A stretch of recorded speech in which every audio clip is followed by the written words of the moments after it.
When my wife died, my son said, "You can't bring Mom back, and my wife's birthday is only once a year." These words hit me like a slap in the face. The next day, he came to me with a vital request, as if nothing had happened. It was my chance to make amends for the insult he had inflicted on me and his late mother, and I took that chance. Before we continue, please subscribe to the channel and let us know where you are listening in the comments. My hands trembled as I dialed Kyle's number at 8:30 a.m., adjusting my black tie for the third time. Margaret's empty coffee cup sat on the counter, lipstick still faintly marking the rim. The kitchen felt hollow without her morning humming. 4 rings, then Kyle's groggy voice. "Yeah?" "Son, it's Dad." I straightened my shoulders. "The funeral starts at 11:30. Loud music thumped through the phone. Laughter echoed in the background, Megan's voice shrieking about decorations. Kyle cleared his throat. "Dad, I told you yesterday. Megan's birthday party is tonight. We've been planning this for months." The words hit like ice water. I gripped the receiver tighter. "Your mother's funeral is today, Kyle? Once in a lifetime?" "Look, Mom's not coming back, but my wife's birthday only happens once a year. We've got caterers coming, the band's setting up. Your mother raised you for 35 years, and I appreciate that. But I can't just abandon Megan on her special day. You understand, right?" The dial tone buzzed in my ear. I sat motionless for exactly 3 minutes, staring at Margaret's reading glasses beside the phone. The kitchen clock showed 8:47 a.m. My wedding ring caught the morning sunlight streaming through windows she'd cleaned last week. I found the funeral program on the counter, Kyle listed as pallbearer. My pen scratched his name out with deliberate strokes. At the cemetery, faces turned expectantly. "Where's Kyle?" Patricia, Margaret's sister, kept asking. I practiced my response. "Important commitments."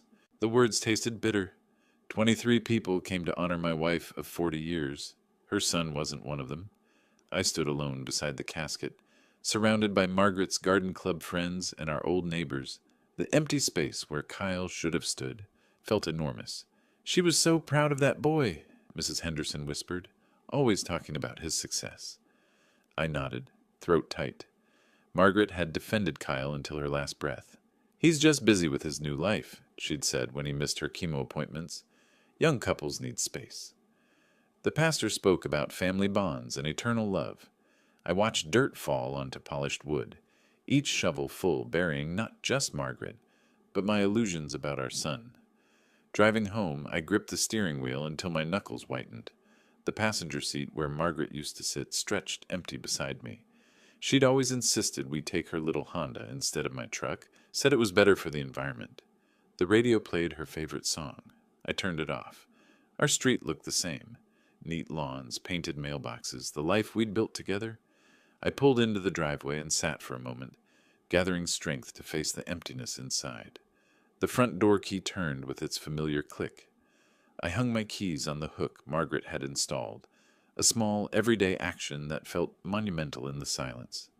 No humming from the kitchen, no television murmuring, just the house settling around 40 years of memories. I loosened my black tie and sank into my armchair, the brown leather one Margaret always said clashed with her floral curtains.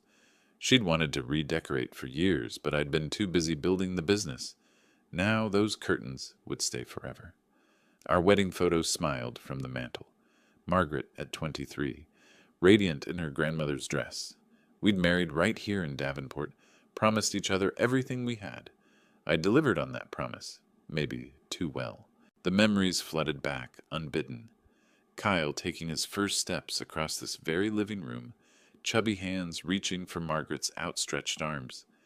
Birthday parties with handmade decorations because we couldn't afford store-bought. Margaret working double shifts at the diner while I got the construction company started. She'd never complained. Not when I worked 16-hour days. Not when we ate macaroni and cheese for weeks. "We're building Kyle's future," she'd whisper after he'd fallen asleep between us in our bed, too young for his own room.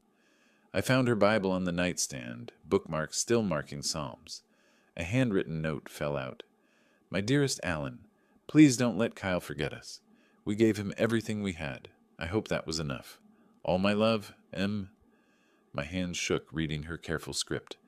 In the closet, I discovered the special box she'd hidden Kyle's report cards, saved from kindergarten through college. Every A+ celebrated, every achievement treasured. She'd written little notes on each one. So proud? Our brilliant boy. The graduation photos hurt most. Kyle in his cap and gown, degree paid for with Margaret's overtime hours and my weekend jobs. Total cost $200,000. His proud smile never acknowledged the sacrifice behind his success. I pulled out my calculator and started adding. The house down payment I'd given him, $350,000. His wedding to Megan, $75,000. His first car, $35,000. Graduate school he'd insisted on but never used, $48,000. The emergency loans for vacations, Megan's shopping, failed business ventures. Margaret's coffee mug still sat in the dishwasher. Her romance novel lay open on her nightstand, bookmark waiting for eyes that would never read again. Get well cards from friends covered the kitchen counter, people who'd cared more about her final months than her own son. The numbers kept climbing. Kyle's total, take over 15 years, $847,000, nearly $1 million of our lives, handed over with love and hope. I remembered my own father, a hard man who'd given me nothing but the expectation to make my own way. Build your own character, he'd said. Maybe he'd been right. Darkness fell outside. I didn't bother turning on lights. A car pulled into the driveway, engine idling. I didn't get up to check. If Kyle wanted to talk, he knew where to find me. The engine revved and drove away. At 6 a.m., I sat at my mahogany desk with file folders spread in precise rows. Kyle, education. Kyle, house. Kyle, wedding. My coffee grew cold as I opened the calculator app and began the reckoning Margaret had been too kind to demand. The reading glasses reflected my computer screen as I pulled up bank records. 15 years of transactions, each one marked transfer to Kyle or loan Kyle emergency. The papers rustled in the quiet house. The only sounds in my new reality. College tuition first. 4 years at $52,000 each. I remembered writing those checks. Margaret working extra shifts to cover our own bills, while our son partied at Iowa State. Then graduate school, another $48,000 for an MBA he'd never used, dropping out of the program to find himself in Europe. That European trip, $35,000. Just temporary, Dad, until I get established. The house purchase nearly broke us. Kyle at 25, standing in our living room with Megan's ring on her finger. We found the perfect place, but we're a little short on the down payment. $350,000. I'd co-signed the mortgage, covered every penny of the down payment. Family helps family, Kyle had said, hugging me tight. I'll pay you back once the business takes off. What business? He'd been working for me since graduation, drawing a salary he hadn't earned while learning skills I'd hoped he'd value. Margaret's secret notebook fell from the files, her handwriting documenting every sacrifice. Anniversary dinner canceled, needed $5,000 for Kyle's car repair. Postponed my doctor visit. Kyle's wedding costs higher than expected. Bought generic groceries this month. Sent Kyle money for Megan's birthday. Her final note cut deepest. We gave Kyle everything. I hope he remembers us kindly. The calculator's numbers climbed. $847,000. More than $750,000. My father had given me $20 and a handshake when I left home. I'd built everything from nothing, and Kyle saw it all as his inheritance to spend while we were still alive. I remembered him calling my company a family business last Christmas, as if he'd built it beside me instead of walking into a ready-made position. Megan had nodded approvingly, already planning how to spend profits I'd earned with 40 years of labor. My business mindset kicked in. This was a problem requiring a solution, not grief requiring comfort. I'd been emotional too long, making excuses for behavior Margaret had worried about in private. Maybe we're doing too much for him, she'd whispered after Kyle's latest emergency. Her photograph watched from the desk corner as I closed the files. I stood up with new resolve, feeling something harder than grief settling in my chest. You were right to worry, I told her picture. The phone rang. Kyle's name lit up the caller ID. I stared at it for 4 rings, and then answered, Hey, Dad. Hope you're doing okay after yesterday. Kyle's voice carried that familiar, cheerful tone, the one he used when he needed something. I noticed he didn't mention the funeral specifically, didn't ask how I was coping without Margaret. I'm managing, I kept my voice steady, staring at the financial documents scattered across my desk. Good, good. Listen, I'm calling because we need to cover some unexpected costs. Megan's party went amazing, but we kind of went overboard. You know how it is. You only turn 32 once, right? In the background, I could hear Megan's voice. Tell him about the band. Yeah, so we hired this incredible live band, took everyone to that new steakhouse downtown, got Megan this gorgeous diamond bracelet. She deserves the best, you know? But now the credit card bills are coming in, and we're looking at about 15,000 in immediate payments. 15,000, I calculated quickly. Loan number 47, over 15 years. Yesterday I'd buried my wife. Today my son wanted money for a party. So can you just wire it to my account today? Megan's really stressed about the bills, and you know how she gets when she's worried. The moment stretched between us. I looked at Margaret's photograph, then at the neat columns of numbers documenting Kyle's total cost to our marriage. No. Silence. Then, what do you mean, no? Is there a problem with the bank? I mean, no, Kyle. I won't be giving you any more money. The cheerful mask slipped from his voice. Are you seriously saying no to me right now? After everything we've been through this week? Everything we've been through. As if he'd suffered through Margaret's funeral instead of throwing a party. You're 35 years old, Kyle. So, what does that have to do with helping your son out of a jam? It's not like you can't afford it. Megan's voice escalated in the background. Tell him we need that money. We already spent it. I said no. The words felt strange in my mouth. The first time I'd ever denied Kyle anything. This is unbelievable. His voice turned cold. Mom just died, and you're being petty about money. She'd want you to help us. The manipulation was so casual, so practiced. How many times had he played this card? How many times had Margaret and I folded because he invoked family loyalty? Your mother wanted you at her funeral. Kyle's breathing grew harsh. Fine, fine. We'll figure this out ourselves. Max out more cards, borrow from Megan's parents, whatever. But don't expect us to come around much anymore if this is how you're going to be. The threat hung in the air. For 35 years it had worked perfectly. Kyle's presence as a reward for Alan's money, his absence as punishment for saying no. I understand, I said calmly. You... what? I understand. Take care, Kyle. I hung up before he could respond. The phone sat silent on my desk, no longer an instrument of manipulation. For the first time in decades, I'd ended a conversation with my son on my terms. I opened my laptop and scrolled to Kyle's employee file. Tomorrow morning, we'd have a different kind of conversation, one conducted in the office where I was the boss, not the father who'd forgotten the difference. If Kyle wanted to treat me like a stranger, I'd accommodate him professionally. At 7:30 a.m., I walked through Foster Construction's lobby, 2 hours before Kyle's usual arrival. His employee photo hung on the management wall, smiling confidently in a suit I'd bought him. Today I studied that image with different eyes, seeing entitlement where I'd once seen promise. In my office, Kyle's personnel files spread across my desk like evidence in a court case. 8 years of employment records told the real story. Missed deadlines, contractor complaints, inflated expense reports, projects delayed because Kyle prioritized long lunches over supervision, client relationships damaged by his casual attitude toward commitments. I'd made excuses for all of it. Family loyalty, Margaret's gentle reminders that Kyle was still learning.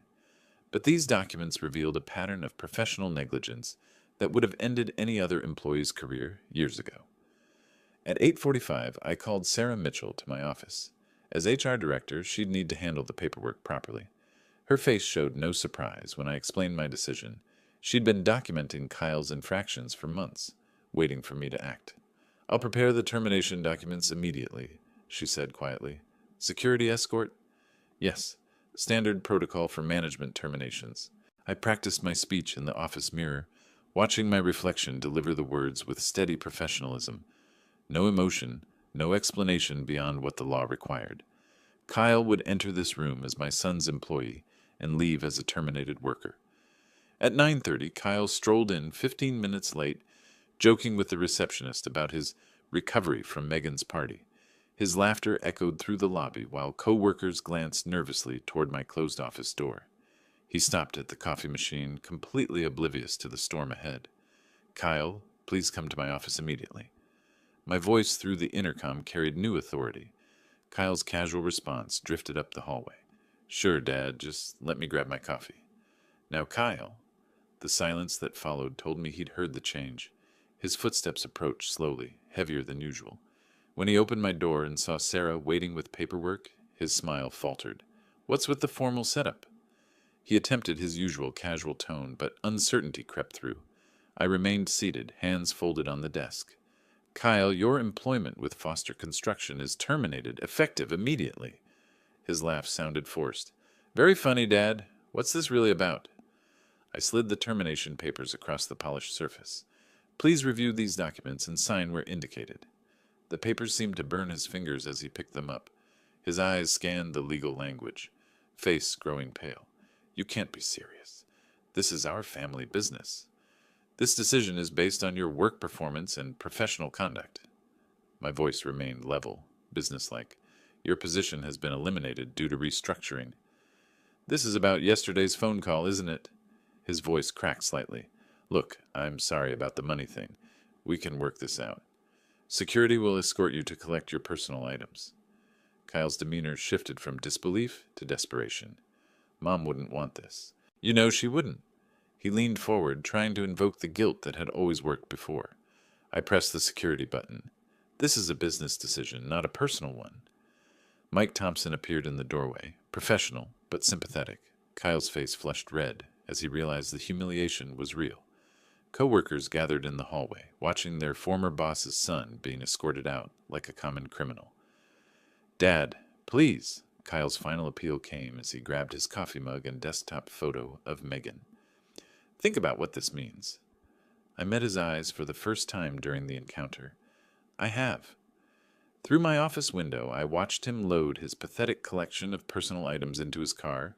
His shoulders shook with rage or grief. I couldn't tell which. When he looked back at the building one last time, I turned away. Sarah returned with the signed paperwork. "All access codes have been changed. His computer access is terminated." I removed Kyle's photo from the management wall myself, placing it face down in a drawer. The empty space looked cleaner somehow. My secretary knocked gently. "Mr. Foster, someone is here to see you without an appointment." Designer heels clicked aggressively across the marble lobby floor. Megan Foster stormed past reception without waiting for permission, her perfectly styled hair slightly disheveled from the wind.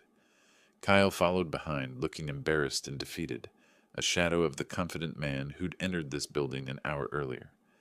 "How dare you humiliate Kyle like this?" Megan's voice carried through the open office door as she pointed an accusatory finger at me. I remained seated, not acknowledging her theatrical entrance. Kyle positioned himself between Megan and my desk, his embarrassment deepening. "Megan, let me handle this." She ignored him completely. "We have bills to pay, Alan, a lifestyle to maintain. This family business belongs to Kyle, too." "This is a private workplace," I said calmly. "You need to leave." Her face flushed deeper red. "We deserve severance pay, at least 6 months.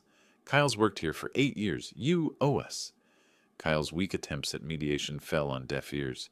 "Dad, please, can we discuss this privately?" "No," Megan cut him off. "He needs to hear this. I know about wrongful termination laws." "Kyle was an at-will employee," I replied evenly. "No severance is required by law or contract." Megan's attacks turned personal with venomous precision. "Margaret would be ashamed of how you're treating her son. You're having some kind of breakdown, aren't you? Just a bitter old man taking out your grief on us." Kyle's face went white. "Megan, please don't say that." My jaw tightened, but I maintained composure. This was exactly the reaction I'd expected from her, manipulation disguised as righteous anger. Kyle tried desperately to regain control. "Dad, I know I messed up with the funeral. I'm sorry.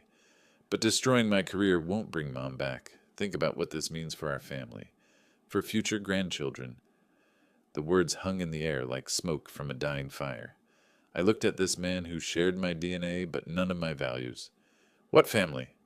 Megan's financial threats escalated quickly. "We'll sue for our share of Margaret's estate. Kyle is entitled to half of everything. We know about the life insurance policy. Margaret left everything to me. The simple truth deflated her bluster momentarily. That's impossible. We're consulting a lawyer. I pressed the security button as Megan's voice reached dangerous levels. Mike Thompson returned with backup, their presence filling the office doorway. Several employees had gathered in the hallway, drawn by the commotion. "I'm not leaving!" Megan screamed as security approached. "This is theft! This is abuse!" Her resistance was futile but loud. The entire office heard her threats and accusations as she was escorted through the lobby.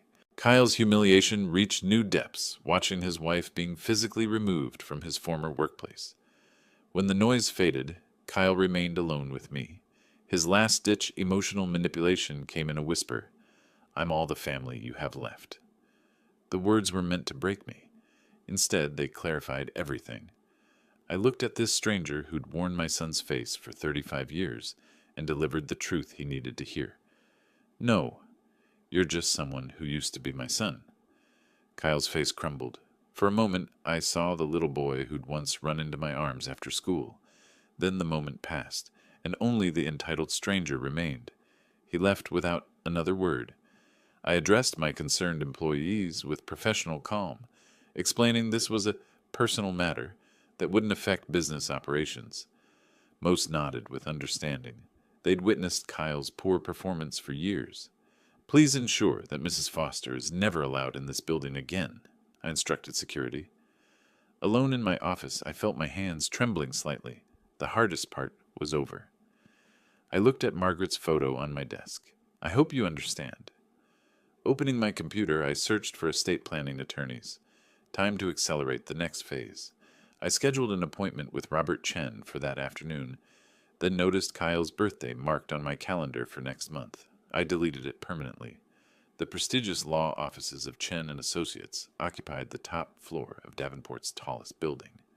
At 2:30 p.m., I walked into the reception area, carrying my leather briefcase containing Margaret's will, insurance documents, and the financial records that would reshape my family's future. The receptionist recognized me immediately, escorting me directly to Robert Chen's corner office. Afternoon sunlight streamed through tall windows overlooking downtown Davenport, illuminating rows of law books and active case files that created an atmosphere of serious business. Robert rose from behind his mahogany desk, concern evident in his eyes. We'd been friends for 20 years. He'd handled Margaret's will, my business incorporation, and countless legal matters requiring discretion. "How are you holding up, Alan?" His voice carried genuine sympathy. I declined his offer of coffee and settled into the leather chair across from his desk. "I need to make some changes to my estate planning." Robert's expression shifted to professional mode. "Of course. Updating beneficiaries after Margaret's passing is standard." "No." I opened my briefcase and extracted the documents. "I'm removing Kyle entirely." The words hit Robert like a physical blow. His professional composure wavered as he processed the implications. "Alan, I need to understand what's driving this decision." I explained Kyle's absence from the funeral calmly, including his exact words about Megan's birthday party. Robert's face darkened with each detail. As Margaret's friend and our family attorney, he understood the magnitude of Kyle's betrayal. "I want to create a completely new will," I continued. "The primary beneficiary will be the Margaret Foster Memorial Foundation." Robert leaned forward, his concern now focused on legal implications. "Alan, I'm obligated to ensure you're thinking clearly about this decision." "I've never been more certain of anything." I outlined my vision: education scholarships for underprivileged children, cancer research funding, causes Margaret had supported throughout her life. Kyle is to be explicitly excluded, along with any future descendants. Robert's admiration grew as I detailed the foundation structure. Moving company assets into an irrevocable trust would protect everything from potential lawsuits. I would retain control during my lifetime, with the foundation assuming ownership upon my death. "We'll need to change all insurance beneficiaries," Robert noted, making detailed notes. "This is extremely thorough planning." I had decided the family home would be sold, proceeds donated to the foundation. Margaret's jewelry would be auctioned for charity. The only exception, Margaret's wedding ring would be buried with me when my time came. What about Kyle's childhood belongings? Robert asked gently. Donated. I'm systematically removing Kyle from my life. Robert fulfilled his professional duty by questioning my mental state and decision-making capacity. My rational responses and detailed planning demonstrated clear thinking. He gradually shifted from concerned friend to admiring professional. The formal signing ceremony involved 2 legal witnesses from Robert's firm. My steady signature contrasted with the magnitude of each decision. Robert explained that these documents took immediate legal effect. Kyle was now completely disinherited. I want Kyle to receive formal notice of this change, I instructed. Additional legal protections followed quickly. Power of attorney documents removing Kyle's authority. Medical directives excluding him from healthcare decisions. A living will with specific instructions about my care. Robert documented my mental competency thoroughly. Tomorrow I would visit banks to update all accounts, removing Kyle as beneficiary from retirement funds and investment portfolios. Robert offered to help coordinate with financial institutions. The foundation planning brought unexpected peace. I nominated Robert as a trustee, discussed the board structure, and planned the first scholarship recipients.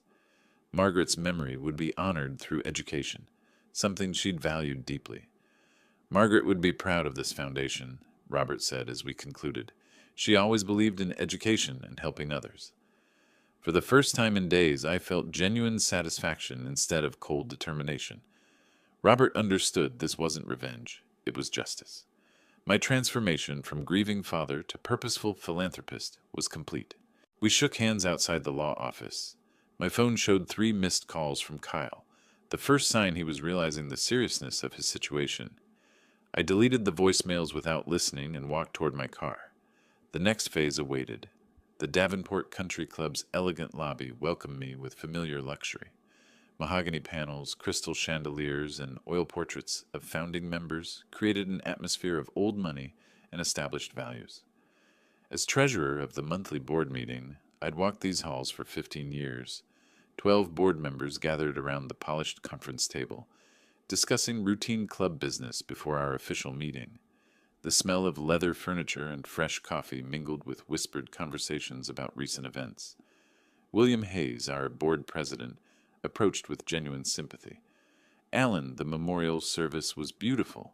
Margaret would have been pleased. Thank you for the flowers, I replied graciously. Patricia Morton, Margaret's sister and a longtime member, joined our conversation. I kept looking for Kyle during the service. Where was he? The question I'd been expecting hung in the air. I paused, then decided truth would serve Margaret's memory better than diplomacy. Kyle chose not to attend his mother's funeral. The shocked silence spread like ripples across water. Patricia's face went pale. What do you mean, chose not to? I delivered Kyle's exact words about Megan's birthday party being more important. The visible disgust on board members' faces told me everything about their values. Values Kyle had abandoned. William's wife Nancy had been eavesdropping from the hallway. Within minutes, she was making phone calls. The story reached the ladies' bridge club within an hour, then spread through Davenport's social elite like wildfire. I returned home unaware of the social storm I'd unleashed. The first consequences struck Megan the next morning. Her yoga instructor at the exclusive studio asked her to leave mid-session. We prefer members with family values, came the cold explanation. Kyle's lunch invitation at the country club was rescinded with a polite but firm phone call. Their regular table at Romano's restaurant became permanently unavailable. Megan's confusion turned to growing anger as patterns emerged. Saturday morning brought Kyle's most humiliating moment. His golf foursome made transparent excuses and left early. The pro shop manager suggested Kyle might be more comfortable elsewhere. He walked to his car alone, understanding that everyone knew about the funeral. Megan's shopping experience at Bergdorf's boutique shattered her remaining illusions. The sales associate's cold reception replaced years of warm service. Her credit application faced mysterious delays. The manager suggested she might prefer shopping elsewhere. Kyle's professional isolation proved equally devastating. Job interviews were canceled without explanation. Former business contacts stopped returning calls. His networking lunch at the Chamber of Commerce became awkward and brief. Potential employers knew the story before he arrived. The final straw came at Elite Salon, where Megan's regular appointment was suddenly canceled. Overhearing other clients discuss her heartless husband, she fled in tears. The local newspaper's society columnist mentioned the disappointing absence at Margaret's service. Church congregation members expressed open disapproval. Former friends avoided Kyle and Megan at public events. Kyle's desperate attempts to explain the situation fell on deaf ears. His claims that I was exaggerating met with universal disbelief. Davenport's tight-knit community had rendered their verdict. Megan's breakdown was inevitable. She confronted Kyle about their ruined reputation, demanding he fix this situation immediately. When Kyle admitted he didn't know how, she threatened to leave him if things didn't improve. I heard about these social consequences from various sources, feeling satisfaction that justice was being served naturally. Davenport's values aligned with my own: family loyalty, respect for the dead, basic human decency. Kyle had violated all of them. The community was honoring Margaret's memory by rejecting those who dishonored it. My phone rang during breakfast. The bank manager's voice carried professional concern. "Mr. Foster, Kyle and Megan's mortgage payment is 30 days overdue. You're still guaranteeing the loan, correct?" I paused, considering the implications. I'd like to schedule a meeting tomorrow morning to discuss changes to my guarantees. Financial pressure would complete what social exile had begun. At 9 a.m., I walked through First National Bank's marble lobby, past the oil portraits of founding members who'd built their fortunes on honest work and family values. Bank manager David Harrison's corner office overlooked the Mississippi River, where barges carried cargo that built Davenport's prosperity for generations. David's nervous demeanor was evident as he reviewed Kyle and Megan's files spread across his mahogany desk. Mortgage papers, loan agreements, and guarantee forms created a paper trail of financial dependency that was about to end. "Alan, I appreciate you coming in on short notice." David's voice carried uncomfortable formality. "Kyle's mortgage is now 60 days delinquent. The amount due is $18,400. I sat perfectly composed, hands folded. "I understand you need my guarantee payment." "Well, yes, as you've done for the past 3 months." David's assumption hung in the air like smoke before a fire. "I'm withdrawing my guarantee, effective immediately." The banker's face went pale. I don't understand. You've guaranteed this loan for 8 years. I presented pre-drafted legal documents from Robert Chen's office. You'll find everything in order. 30 days' notice as required by law." David frantically called the bank's legal department, while I sat quietly watching morning traffic cross the bridge. Margaret and I had walked countless times. The lawyer's voice through the speakerphone confirmed what David feared. My withdrawal was perfectly legal. "This means we'll have to begin foreclosure proceedings," David said weakly. "I understand. Please expedite the process." Meanwhile, across town, Kyle endured his 10th job interview in 2 weeks. The interviewer's cold reception followed a pattern he'd learned to expect. His prepared explanations about seeking new challenges fell on deaf ears that had already heard the funeral story. "Thank you for your time, Mr. Foster. We'll be in touch." The polite dismissal carried finality. Kyle's growing desperation showed in his slumped shoulders as he walked to his aging Toyota. The BMW had been repossessed last month. That afternoon, Megan discovered the credit card crisis at Nordstrom. Her platinum card was declined for a simple purchase: mascara to replace the one she'd cried away. "There must be some mistake," she told the embarrassed sales associate. Her angry call to the credit card company revealed the truth. "Your co-signer has withdrawn his guarantee. The account is suspended pending full payment of the outstanding balance." Megan's public humiliation deepened as other customers watched her argue with customer service. The crystal-clear reality hit. Alan had systematically removed every financial safety net they'd taken for granted. Kyle and Megan returned home to find electricity disconnected. The utility company's notice cited unpaid bills totaling over $1,200. Kyle's failed negotiations with the payment department ended when they discovered his employment termination. Their first night by candlelight became a crash course in reality. Megan paced their dark living room, designer heels clicking against hardwood floors, accusing Kyle of destroying their lives. His weak attempts to blame Alan for being vindictive met with her growing hysteria. "Fix this or I'm gone," she declared with venom. Kyle's desperate credit applications were denied instantly. His debt-to-income ratio had become impossible without steady employment. Megan's maxed-out cards offered no relief. For the first time, they discussed bankruptcy with genuine fear. The garage sale of their luxury items brought pathetic returns.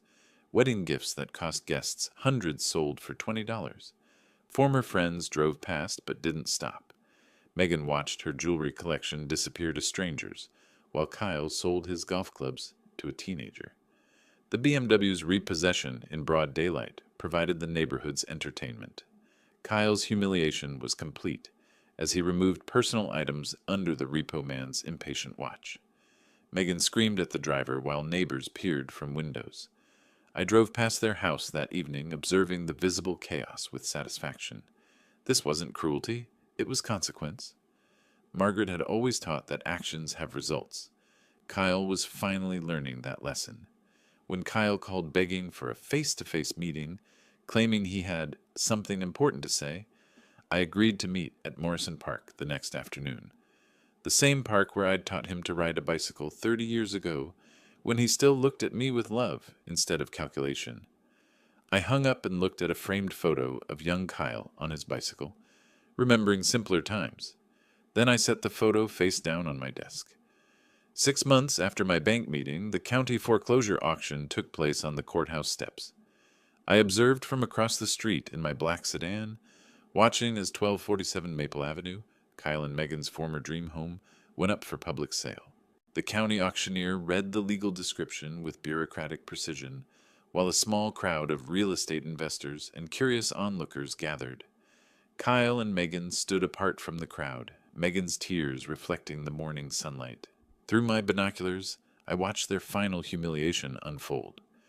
Opening bid is $280,000 for this 4-bedroom colonial, the auctioneer announced. A woman in a Navy business suit raised her hand confidently. Kyle frantically tried to identify her while whispering urgently to Megan. The bidding reached $315,000 with only 2 participants remaining, the mystery woman and a local contractor. When my attorney, Robert Chen, arrived and nodded to the woman, Kyle's growing suspicion crystallized into shocked realization. "That's Dad's lawyer," he whispered to Megan, his voice carrying across the quiet crowd. Megan's disbelief was audible. He couldn't. Kyle's desperate attempt to approach the mystery bidder was prevented by courthouse security. The auction continued with mechanical efficiency, while Kyle's world collapsed in real time. $317,000, called the woman in navy blue. Going once, going twice, sold. Kyle's legs gave out. Megan's scream, "This is our home," echoed off the courthouse walls as the auctioneer's gavel sealed their fate. I exited my car and walked toward the courthouse steps, my presence causing Kyle to understand the complete scope of my 6-month strategy. The guarantee withdrawal, the perfect timing, the bid amount calculated to exactly match the mortgage balance, everything had been orchestrated with business precision. The mystery bidder revealed herself as Sarah Mitchell, my trusted secretary, acting as agent for the newly formed Mitchell Holdings, LLC. Kyle stumbled toward me on shaking legs, his broken voice barely audible. "How could you do this to us?" "I didn't do anything," I replied calmly. "The bank did." His desperate pleas about Margaret's favorite garden and her love for this house met my cold response. "Margaret's not here to see what you've become." Megan's final attack came as a wild lunge, screaming accusations about elder abuse and mental incompetence. Robert Chen documented her hysteria, while security escorted her away from me. The entire scene provided perfect evidence of their true character. 2 weeks later, the moving truck looked pitifully small for their former life.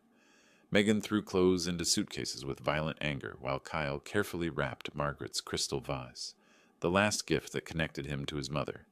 Their former neighbors watched, but offered no help. The social exile was complete. Megan's ultimatum came that evening. "I can't live like this anymore." Her confession about talking to her ex-boyfriend marked their marriage's breaking point. "I married into a wealthy family, not this."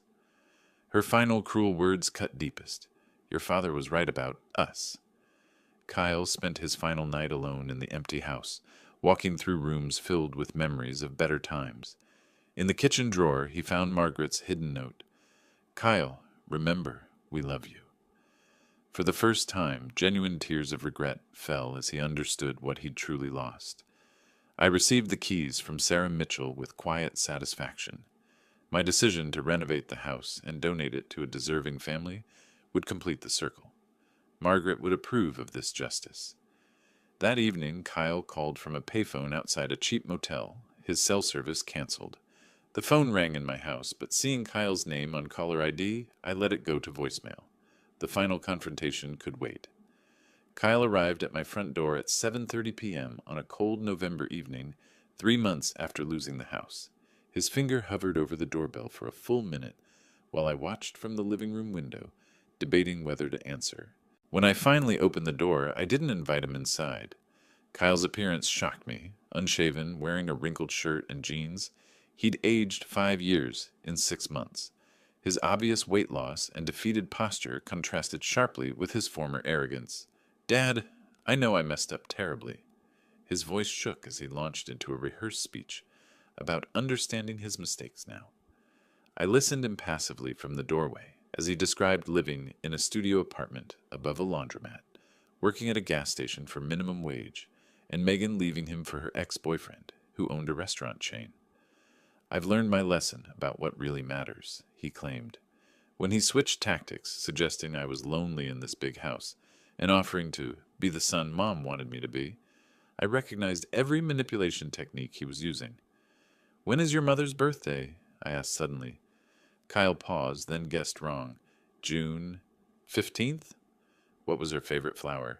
Roses? Another wrong answer. Margaret loved daisies. My realization was complete. Kyle had never really known Margaret at all.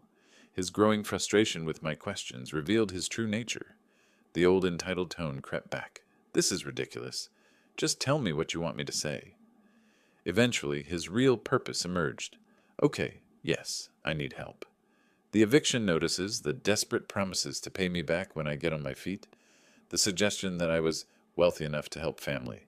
Kyle still saw me as an ATM. His final manipulation involved Margaret. Mom would be heartbroken to see us like this. She always believed in second chances. I miss her too, Dad. We both loved her. For a moment I wavered, remembering Margaret's kind heart. Then I realized this was exactly what Margaret had feared. You want to know what your mother really thought? I retrieved Margaret's hidden journal from her nightstand and read her own words. I'm worried Kyle only loves our money. What if we've raised a child who can't love? Kyle's shocked silence told me everything. Margaret died knowing what you really are, I said calmly. She changed her will before dying. She left you nothing because she knew you'd waste it. Kyle's mask finally dropped completely. His angry threats about contesting the will and calling me senile revealed his vindictive nature. His final cruel words, I hope you die alone in this house, gave me complete satisfaction at seeing his real character. I stepped back and closed the door quietly. Kyle pounded on it for several minutes while I walked to the kitchen and made tea as if nothing had happened.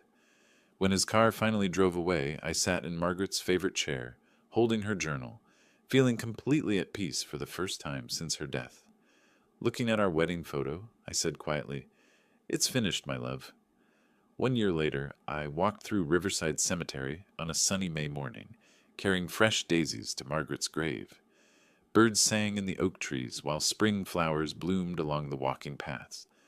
I looked healthier and more at peace than I had in years. Kneeling beside Margaret's polished granite headstone, I arranged the new daisies while speaking softly about the Margaret Foster Memorial Foundation's thriving first year. 20 scholarships awarded to deserving students, $200,000 donated to cancer research in Margaret's name, the community center dedication planned for Margaret's birthday. Kyle works at Sam's gas station on Route 6, I reported matter-of-factly. His divorce was finalized. Megan remarried to her restaurant owner. Kyle lived in complete social isolation and financial struggle. I felt no satisfaction in his suffering, only justice. Leaving the cemetery, I stopped at Morning Glory Diner. Kyle worked behind the counter, wearing the stained uniform. Our eyes met across the diner. His shocked recognition and visible shame were palpable as I calmly ordered coffee, treating him like any service worker. "How are you doing, Dad?" Kyle's voice carried genuine humility for the first time. "I'm well, thank you." "I know sorry isn't enough," he said quietly. "No, it isn't." Kyle's admission surprised me. "I understand now what I lost. It was never about the money, was it? You wanted me to love you, not your wallet." "Your mother won that, too." For the first time, Kyle's tears seemed genuine. "I did what I had to do," I explained. "Margaret would have approved. I have no regrets about any of it." "I know," Kyle accepted. "I deserved all of it." "Yes, you did." When Kyle asked if there was any way back, I answered honestly, "I don't know. Maybe.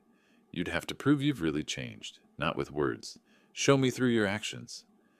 I described my new life: volunteer work at the community center, new friendships with other volunteers, Sunday dinners with the Johnson family whose daughter received a scholarship. I was dating Grace, a kind widow from church. My life was full of purpose and genuine relationships. Visiting Sarah Patterson, our first scholarship recipient, brought deep satisfaction. Her gratitude for the opportunity to attend nursing school, her letter to Margaret's memory on the foundation website. Margaret's memory lived on through education. Driving home past Kyle's old house, I saw the Ramirez family had transformed it into a home filled with love and gratitude. Mr. Ramirez waved from the garden Margaret once tended. Children played where Kyle once played. The house embodied everything Margaret had valued. That evening I prepared dinner in the kitchen I once shared with Margaret, setting one place without sadness. My phone rang with Grace calling about our weekend plans. I smiled, the first genuine happiness since Margaret's death. Standing in the garden at sunset, pruning Margaret's rose bushes, I felt the peace of a man who fought for justice and won. My certain knowledge that I'd honored my wife's memory brought complete satisfaction. Going to bed early, I slept soundly for the first time in 2 years, dreaming of Margaret smiling and telling me, "You did the right thing, Alan. I'm proud of you." Justice was served. Love had required tough choices, but the right choices. Rest in peace, my love. If you like this story, please like this video, subscribe to the channel, and share your impressions of this story in the comments. To listen to the next story, click on the box on the left. Thank you for watching.